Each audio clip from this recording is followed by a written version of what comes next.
Karıncalar asla kaybolmaz, peki bunu nasıl başarıyorlar? Bu küçük mucizeler, gökyüzündeki güneşin konumunu ve polarize ışığı kullanarak yollarını buluyor. Ancak en şaşırtıcı özellikleri, feromon denilen kimyasal izleri bırakmaları. Böylece diğer karıncalar yolu kolayca takip edebilir.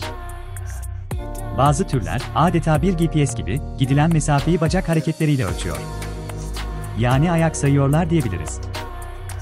Doğanın bu minik mühendisleri, her gün harikalar yaratıyor.